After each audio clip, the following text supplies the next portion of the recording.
living longer, living healthier, living better than ever before. Welcome to Mountain Pacific's Healthy Living for Life, a weekly series that gives you the information, education, and expert insight you need to become an active participant in today's ever-changing healthcare climate. Here now is today's program host. A new type of savings account is creating more opportunity and changing the lives for those with disabilities and for their friends and families. Today we'll learn about these savings accounts and trusts and how they may be able to help if you or a loved one qualify. Welcome to Healthy Living for Life, a show dedicated to helping you do just that. I'm Sara Medley, your host. You won't want to miss this show. Stay tuned. Welcome back to Healthy Living for Life. Joining us is attorney Heidi Goettel, who's here to discuss ABLE accounts and special needs trusts. Thanks, Heidi, for being on our show. Thanks for having me. Let's start by defining what is an ABLE account. An ABLE account, ABLE stands for Achieving a Better Life Experience Act. So Congress enacted an act to enable people to have tax-advantaged accounts, an ABLE account. It's a lot like a 529 college savings account in that people contribute to the accounts tax-free or after tax, and it grows in the account tax-free. And then you can take out distributions for qualified expenses without incurring tax on it. So a 529 college savings account is for qualified educational expenses. A 529A or ABLE account is for qualified disability expenses. So that's the main difference, is what kind of expenses you can have that tax advantage from. There are some state and federal level tax deductions as well, potentially available for contributions to both 529 college savings accounts and ABLE accounts. So what it really did was extend the benefits of the 529 accounts to people who might not have traditional college education expenses, but who, if they were able to save up over time and have investments, could have different kinds of expenses, which may include education, but also things related to disabilities that would help improve their quality of life. For example, something like an accessible transportation, a wheelchair accessible van that they'd need to save up over time to be able to purchase, but could really improve their quality of life. And the new 2017 Federal Tax Act actually allows people with existing 529 college savings accounts to be able to potentially roll over into an ABLE account. So if someone who has disabilities has a 529 account, and it would be better for them if it was more flexible in a 529A ABLE account for disability-related expenses, they could potentially convert that without penalty under the new regulations. So it's really designed to be flexible and expand those benefits of that particular kind of account. The other really important feature about an ABLE account is that it does not count toward eligibility limits for need-based public benefits like Medicaid and Social Security income. So people can have savings to supplement those kind of benefits. Medicaid is a government health insurance program that's based on financial need, and SSI, Supplemental Security Income, is a basic income provided by the federal government that's also need-based. And the eligibility limit for both of those programs is only $2,000. And so people need to work hard, and sometimes it's challenging to stay below the $2,000 countable resource limit in order to maintain eligibility for those programs that are really valuable for them and that they really rely on for their care and support. So Congress has recognized that $2,000, which hasn't been increased for 30 years and isn't indexed for inflation, really isn't sufficient for people to have a dignified quality of life, if that's all the savings you're permitted to have. And so in acknowledging that, Congress has made some exceptions so that certain things don't count toward that limit. And one of the things that doesn't count now is your savings in a qualified ABLE account. So let's talk about the hows. How does one set up an ABLE account? So there's a website that you can go to. It's online at Montana Able, and it's listed on the screen. It's savewithable.com. And if you visit that website, it has all the information you need to know and guides you through the steps to set up and create an Able account. So can anyone set up this account? So imagine a grandparent that might want to set up an account for a grandchild. Can they do this? Yes, they can. So ABLE accounts are limited to qualified beneficiaries. They have to have a legal disability and that disability has to have arisen before the person turned age 26. But assuming that you have a qualified ABLE account owner, other people, both the account owner can contribute their own income, but also, like you say, grandparents and friends can make contributions to the account for them. Everyone's able to have one ABLE account, so everyone would be contributing into the same account. You talked about some of what can be used out of the fund. So one of the things you mentioned was a wheelchair, I believe. Mm-hmm. So what other examples are there of what you can buy with the funds out of that account? The definition of qualified disability expenses is really broad. So it's really anything, there are a few limitations, but generally anything that will help a person with disabilities improve their quality of life. So accessible devices, entertainment, health and wellness expenses that aren't insured, housing, transportation, even legal fees and financial management, employment training and support, personal support services, companionship, oversight and monitoring of the ABLE account itself, so assistance with those kind of financial matters, and also funeral and burial expenses when needed. So in the remaining seconds, are gifts to ABLE accounts subject to a gift tax? The gift tax wouldn't typically apply to gifts to an ABLE account. They're within the annual exclusion, which is $15,000 from gift tax reporting or gift tax applying.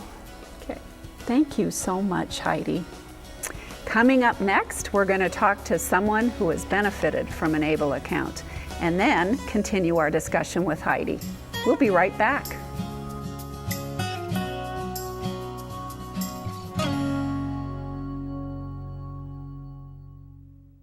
Welcome back. Joining us now is John Bennion, who has a son with special needs and was involved in the ABLE account legislation in Montana. He also is an attorney for the Montana Department of Justice. Welcome to our show, John. Thank you. Is an ABLE account a new type of account? I'd never heard of it before.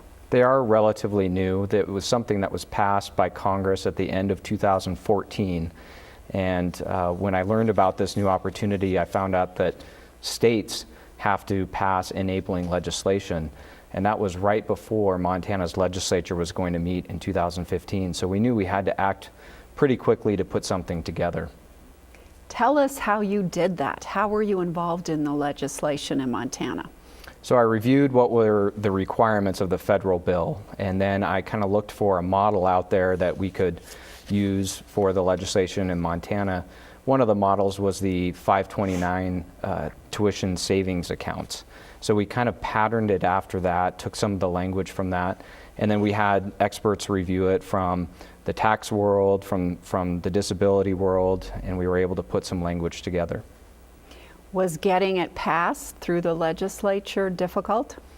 It's never easy to pass legislation, but I think once people understood what we were trying to accomplish, there was incredible bipartisan support for something like this.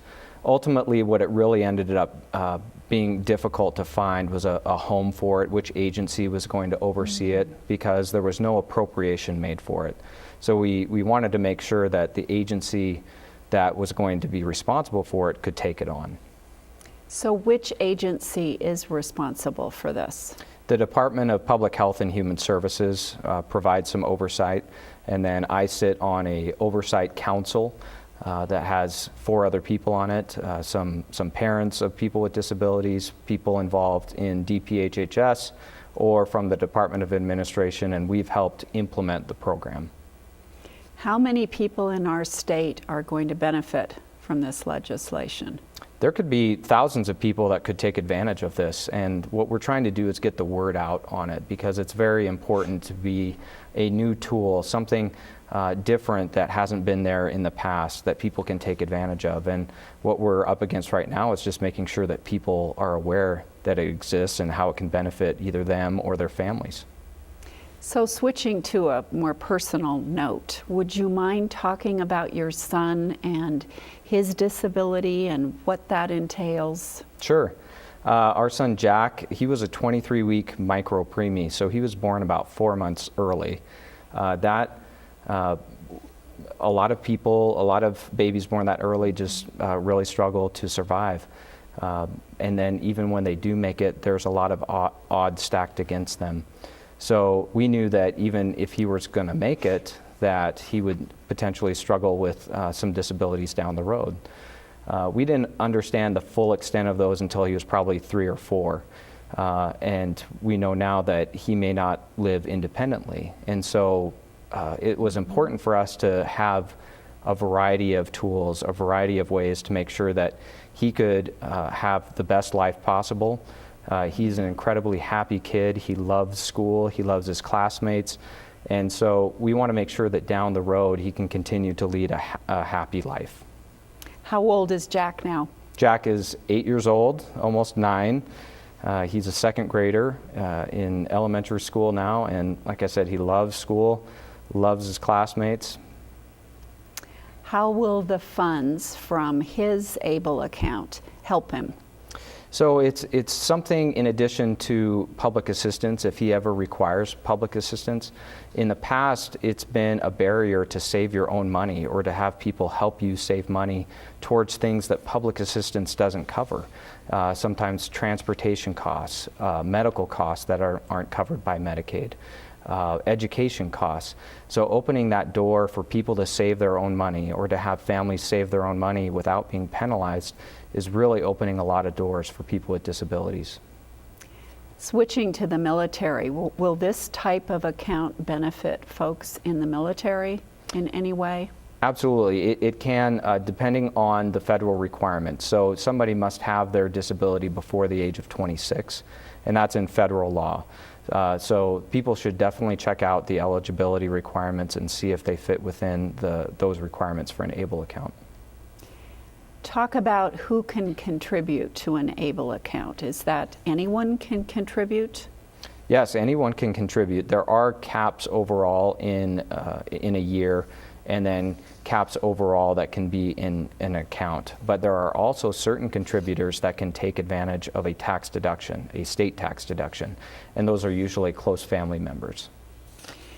So talk more about what the ABLE account will do for your son. So could you be a little more specific? And for example, are you using funds right now for your son?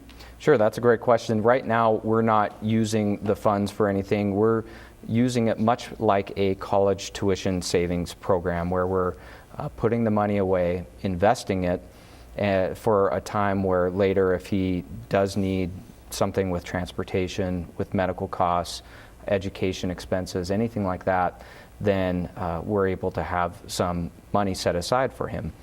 But other people that may be employed, they are an adult, they're just trying to get to their job, they're trying to live a fruitful life, they may use it more like a checking account where money goes in, they're able to take it out and not invest. And the great thing about ABLE accounts is that there's a lot of options available for that, whether you want to invest it for down the road or use it more month to month. So lots of flexibility related to the ABLE account. Yes. So when Jack was 3 or 4, we went and visited with a law firm about setting up a special needs trust.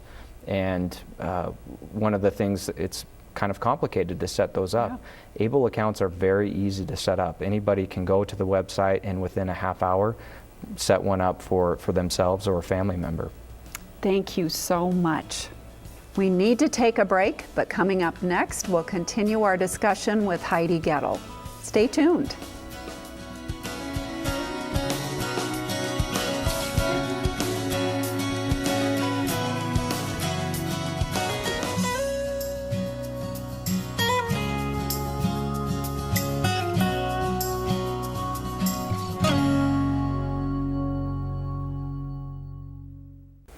Welcome back.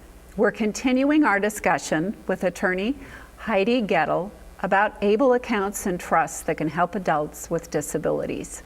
Thanks again for joining us, Heidi. Thank you. We left off talking about ABLE accounts. Medicaid has a look-back period. I think that's the last 5 years of financial statements are reviewed. Is an ABLE account exempt from that look-back? It can be. So contributions that you make of your own funds, whether from income or Social Security or gifts or inheritance that you transfer into a qualified ABLE account, those would be exempt from the 5-year look-back period for the account owner.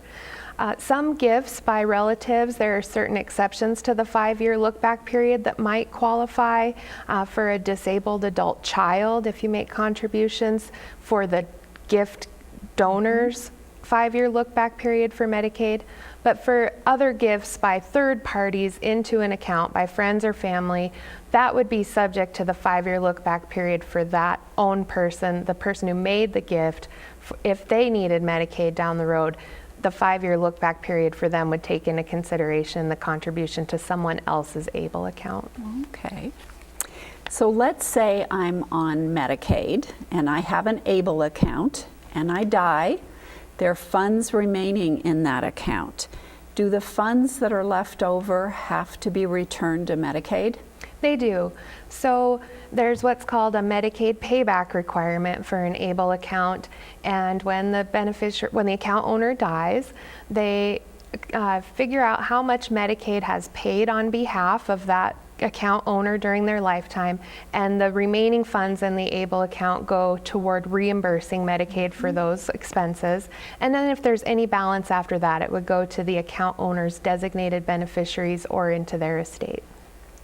Okay, so we're going to switch gears a bit, and we're going to talk about special needs trusts. So tell us about those and how are they different from an ABLE account? So a trust and a special needs trust is a ownership and management arrangement for funds. So a trustee owns and manages property for the benefit of a beneficiary, the beneficiary of the trust. And that can be held in different kinds of investments. So that the trust property can be held by the trustee in investments or accounts. And so it's different from an ABLE account because an ABLE account is a particular kind of account and it's owned directly by the account owner, whereas a trust is owned for the benefit of the account owner by a trustee. So the way that they're similar is that a special needs trust is also a kind of exempt asset from that $2,000 resource limit. So special needs trusts they're different kinds, but they're used also to help people have additional sources of income and assets in addition to public benefits like Medicaid and Social Security without losing eligibility for those important benefits. Are there age restrictions for the beneficiary of a special needs trust? There are two different kinds of special needs trusts primarily. One is set up with a person's own funds, so a gift or inheritance or like funds in an ABLE account. Those are called self-settled special needs trusts, and those can only be created for people under age 65. Third-party special needs trusts that are funded with not the beneficiary's money, but a third party, say someone who made a gift, a family member who left their estate to a person with disabilities, those don't have an age limit for the beneficiary's age. What can be bought or paid for out of the special needs trust? With the self-settled special needs trusts, again, any kind of qualified expenses that help people have a better quality of life with some limitations. If distributions are made from a self-settled special needs trust for housing or food, that can impact their the calculation of their supplemental security income benefit. So generally we avoid making distributions from trusts for housing and food, but pretty much any other kind of expenses that are directly for the beneficiary are permissible from that kind of trust. Third-party special needs trusts are more flexible and can really be used for anything that will improve the welfare and quality of life of the beneficiary of that kind of trust, including housing and food and other things that could still impact their SSI calculation, but aren't as limited that way. Does a special needs trust have a limit as to how much can be contributed into it? It is unlimited how much could be contributed into a special needs trust if it's qualified and continues to have that exempt resource treatment. It has an unlimited amount that can be in it. We talked earlier about how to set up an ABLE account. How does someone set up a special needs trust? So generally you would work with an attorney who is knowledgeable about public benefits and trust law. It can be kind of complex to establish a trust document that governs that arrangement and to properly fund the trust by retitling accounts or changing beneficiary designations. So it would usually be advisable to work with an attorney to set up trusts. So speaking of attorneys, what if an individual does not have the means to afford an attorney? What do they do?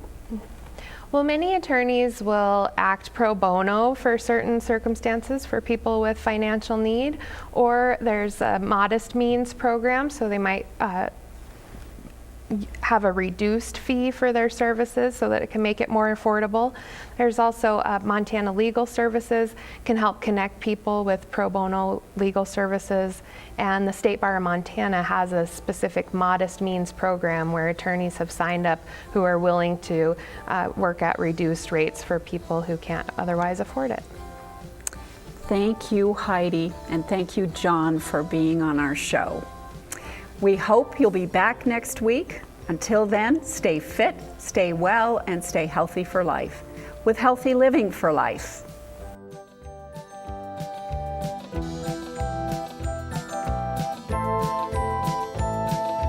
Healthy Living for Life is brought to you by Mountain Pacific Quality Health.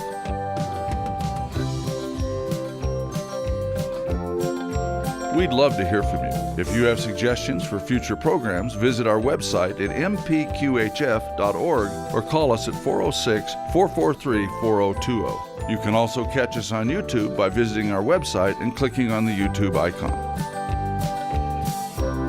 Special thanks to Fire Tower Coffee House and Roasters. Production facilities provided by Video Express Productions.